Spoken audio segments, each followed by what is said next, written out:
Ladies Chica, yes, mahal niya ako. Yan ang inihayag ni Bel Mariano nang mapag-usapan.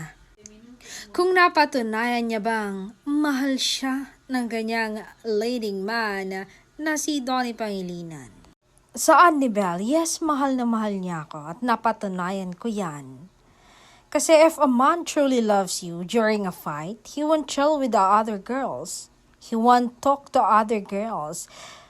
Find comfort from the other girls. Have intimate time with other girls. Instead, he will wait for you. He will try to with you and fix the problem together because the truth is there's no perfect relationship. Sometimes there will be conflict. Sometimes there will be problems, but no matter what happens, a real man's loyalty still remains.